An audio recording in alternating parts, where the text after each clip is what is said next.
Lo habíamos anunciado, vamos de inmediato al contacto con el ministro de Energía, Claudio Huepe, para conversar de varias cosas. Ministro, gracias por acompañarnos en CNN Chile. Buenos días, ¿cómo están ustedes? Muy bien.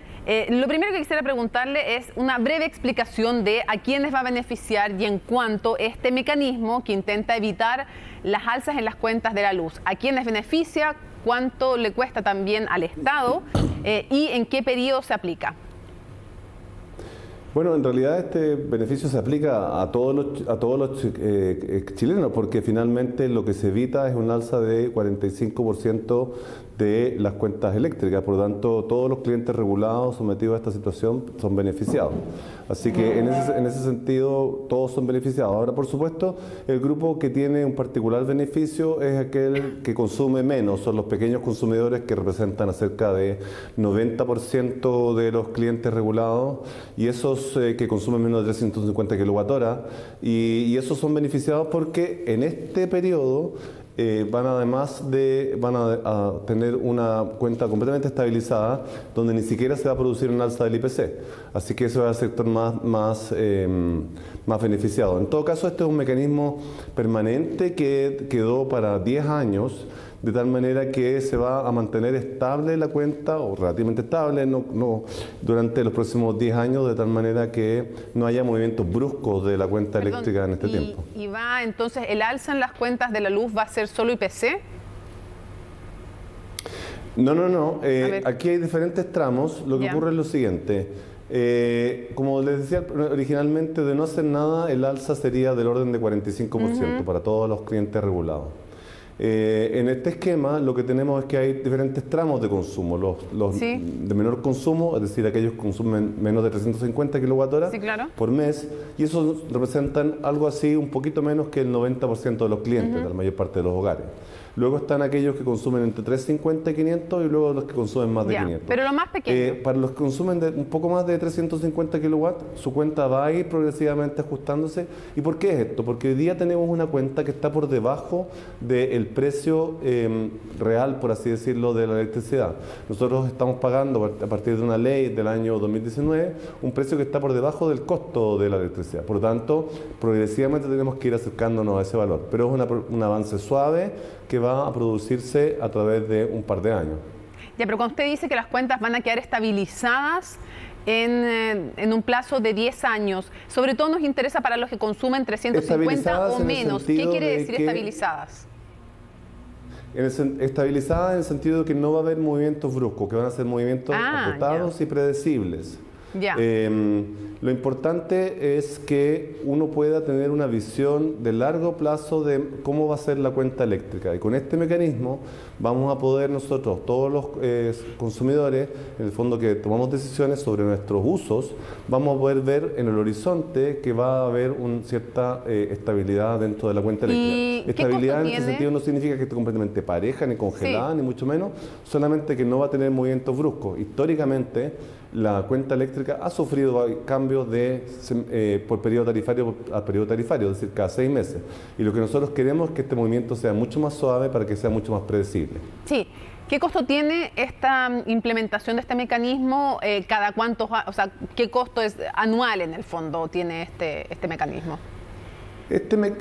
Este mecanismo se apoya en un sistema solidario donde los grandes clientes, los que realmente consumen mucha electricidad, apoyan a través de un cargo muy pequeñito al resto de los consumidores para ayudar a esta estabilización.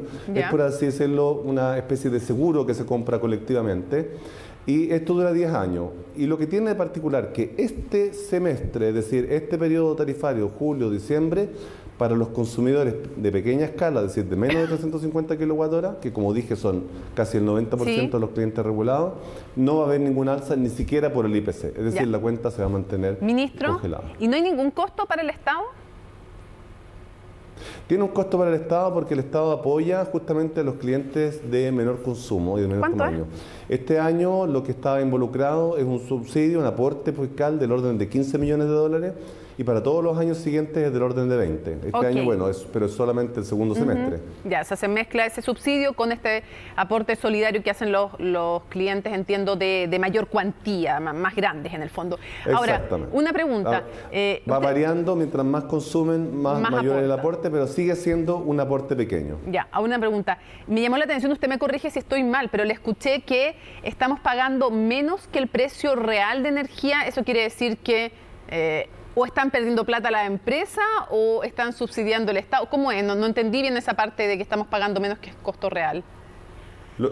Lo que ocurre es que el año 2019 se produce un congelamiento de las tarifas eléctricas, y en ese periodo, entre el 2019 y ahora, las tarifas eléctricas reales, los costos reales de los contratos de generación eléctrica han ido subiendo.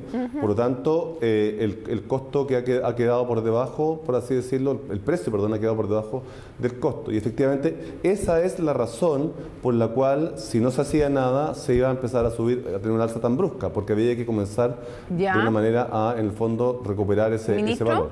Entonces, no es que las empresas estén perdiendo, digamos, sino que en el fondo se está subsidiando. Lo que se hizo durante un buen tiempo es que las empresas adquirieron una deuda, ¿cierto? Y luego los ciudadanos, obviamente los clientes, teníamos en algún minuto que pagarla para cumplir con esto. Lo que ocurre efectivamente es que la cuenta, el valor de los contratos está por sobre el valor del precio que los clientes actualmente estamos pagando. Ahora, vamos a otro tema. Estamos en medio de un sistema frontal.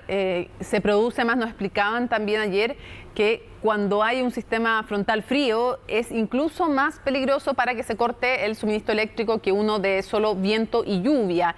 Entonces quiero preguntarle primero cuál es la evaluación a esta hora, y no nos interesa solo la región metropolitana, sino que en general en el país.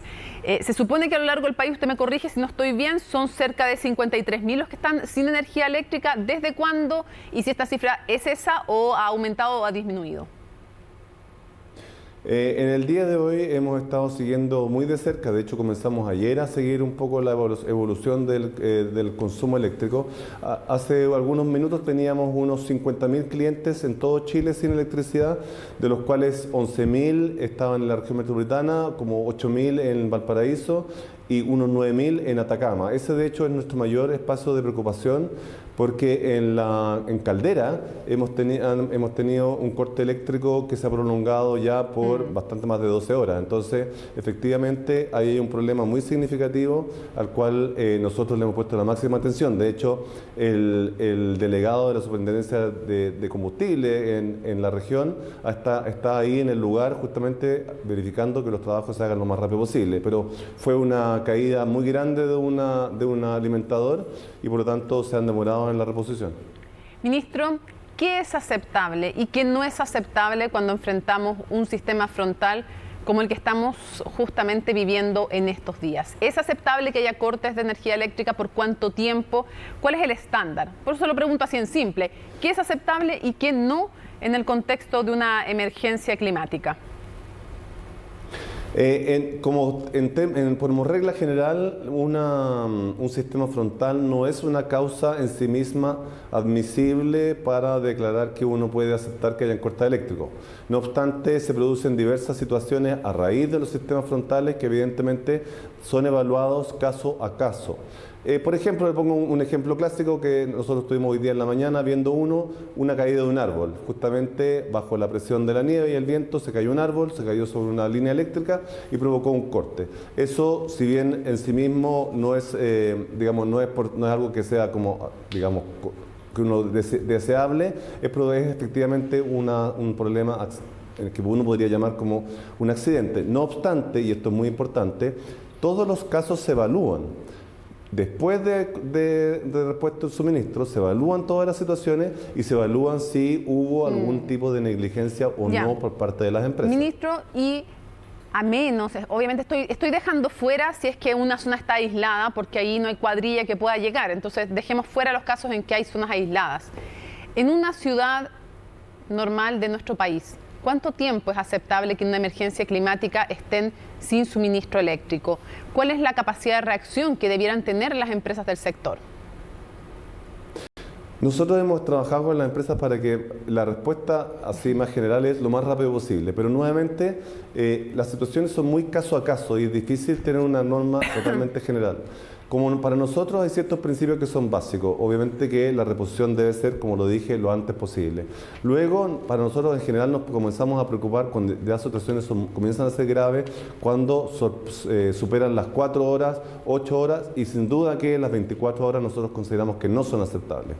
Ahora, insisto que esto se tiene que resolver caso a caso, porque a veces hay situaciones muy particulares, pero la superintendencia los analiza y busca, evidentemente, cuando hay negligencia, establece las multas correspondientes.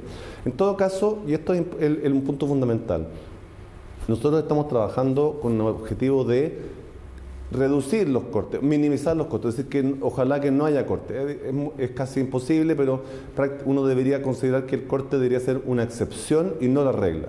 Nosotros hemos dicho desde el principio que no es posible que nos acostumbremos a que todos los inviernos siempre hay cortes solo porque es un invierno.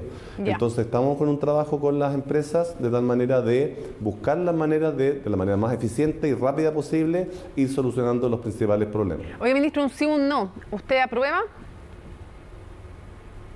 ¿Perdone? En el plebiscito de salida, ustedes no pueden hacer campaña, pero pueden manifestar según Contraloría su opinión. ¿Usted aprueba o rechaza? Así es. Apruebo, por cierto. ¿Sin apellido o con apellido? Sin apellido, no. Todo eso es un proceso progresivo, pero no me voy a referir a eso, porque sin embargo solamente puedo decir que apruebo al respecto. Nada más. Ministro Claudio Huepe, ministro de Energía, muchísimas gracias por acompañarnos en CNN Chile. Muchas gracias a usted.